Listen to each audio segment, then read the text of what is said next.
ಕಲಾವಿದರು ನಾಟಕ ಅಕಾಡೆಮಿಯಿಂದ ಪುರಸ್ಕೃತರಾಗಿರೋಂಥವ್ರು, ಪ್ರಶಸ್ತಿಗೆ ಭಾಜನರಾಗಿರೋಂಥವ್ರು, ಅದು ಒಂದೆರಡಲ್ಲ 11 ಜನಕ್ಕೆ ಅವರಿಗೆ ಪ್ರಶಸ್ತಿ ಸಿಕ್ಕಿರೋದು, ರಾಜ್ಯ ಪ್ರಶಸ್ತಿ ಸಿಕ್ಕಿರೋದು ನಮಗೆಲ್ಲರಿಗೂ ಹೆಮ್ಮೆ.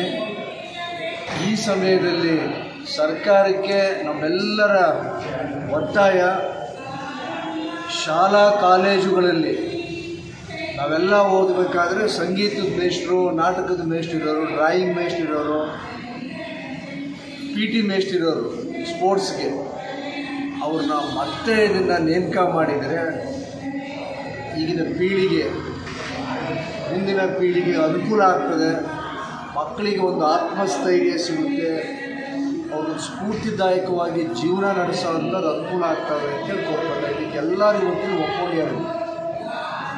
ಹೌದು, ಶಾಲಾ ಕಾಲೇಜುಗಳಲ್ಲಿ ಒಬ್ಬ ಡ್ರಾಯಿಂಗ್ ಮೇಷ್ಟ್ರು, PT ಮೇಷ್ಟ್ರು ಜೊತೆಗೆ ಒಬ್ಬ ಸಂಗೀತದ ಮೇಷ್ಟ್ರು ಇರಬೇಕು ಅಂತೇಳಿ ಇವತ್ತು ಅದರ ಮುಖಾಂತರ ಸರ್ಕಾರ ಇದನ್ನು ಮನವಿನ ಮನ್ನಿಸಬೇಕು ಅಂತ ಕೊಡ್ಕೊಳ್ತೀನಿ. ಜೊತೆಗೆ ಈಗ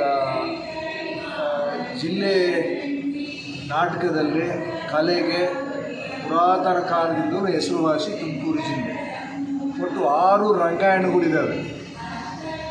ಒಂದು ಬೆಂಗಳೂರಿನಲ್ಲಿ ಮಾಡಬೇಕು ಅಂತ ಹೊರಟಿದ್ದಾರೆ, ಇನ್ನೊಂದನ್ನು ಬೆಂಗಳೂರಿನಲ್ಲಿ ಈಗಾಗಲೇ ಒಳ್ಳೊಳ್ಳೆ ನಾಟಕ ಕಂಪ್ನಿಗಳಿದ್ದಾವೆ. NSD ಇದೆ, ನಾಟಕ ಅಕಾಡೆಮಿ ಇದೆ.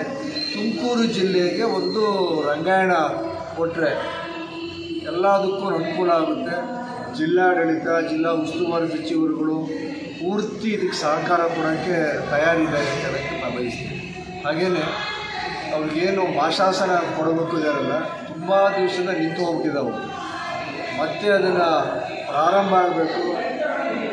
ಸಂಕಷ್ಟದಲ್ಲಿದ್ದಾರೆ ಕಲಾವಿದರುಗಳು, ಅವ್ರಿಗೆ ಅನುಕೂಲ ಆಗ್ತವೆ ಅಂತೇಳಿ ಈ ಮುಖಾಂತರ ಎಲ್ಲರನ್ನೂ ಕೇಳ್ಕೊ. ನಾನು ಡಾಕ್ಟರ್ ಅಶ್ವಥ್ ನಾರಾಯಣ KP, ಮಧುಗಿರಿ ತಾಲೂಕು ಕೊಡಗೇನಹಳ್ಳಿ ಗ್ರಾಮದ ವಾಸಿ. ನನ್ನ 30 ವರ್ಷಗಳ ಕಲಾ ಸೇವೆಗೆ ಇವತ್ತು ಕರ್ನಾಟಕ ನಾಟಕ ಅಕಾಡೆಮಿ ವಾರ್ಷಿಕ ಪ್ರಶಸ್ತಿಯನ್ನು ನೀಡಿ ನನಗೆ ಪುರಸ್ಕಾರವನ್ನು ನೀಡಿ ಗೌರವಿಸಿದೆ.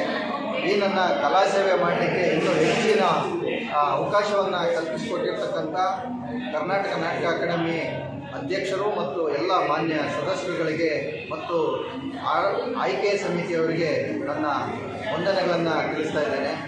ನಾನು ಈ ರಂಗಭೂಮಿಯಲ್ಲಿ MA ನಾಟಕ ಮತ್ತು PhDಯನ್ನು ಸಹ ಅಂದರೆ ಡಾಕ್ಟರೇಟನ್ನು ಸಹ ರಂಗಭೂಮಿಯಲ್ಲೇ ಪಡೆದಿರೋದರಿಂದ ನಾನು 30 ವರ್ಷಗಳು ನಿರಂತರವಾಗಿ ಕಲಾ ಸೇವೆಯನ್ನು ಕೊಡಗೇನಹಳ್ಳಿ ಭಾಗದಲ್ಲಿ, ಹೋಬಳಿ ಮಠದಲ್ಲಿ ಮಾಡ್ಕೊಂಡು ಬರ್ತಾ ಇದ್ದೀನಿ.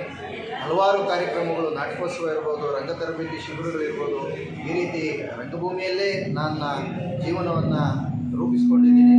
ಇನ್ನೂ ಈ ಪ್ರಶಸ್ತಿ ಸಿಕ್ಕಿರೋದು ಇನ್ನೂ ಹೆಚ್ಚಿಗೆ ಕೆಲಸ ಮಾಡಲಿಕ್ಕೆ ನನಗೆ ಬಹಳ ಹಿಂಬು ಕೊಟ್ಟಂತೆ ಆಗಿದೆ. ಬಹಳ ಸಂತೋಷ ಆಗಿದೆ. ಧನ್ಯವಾದ.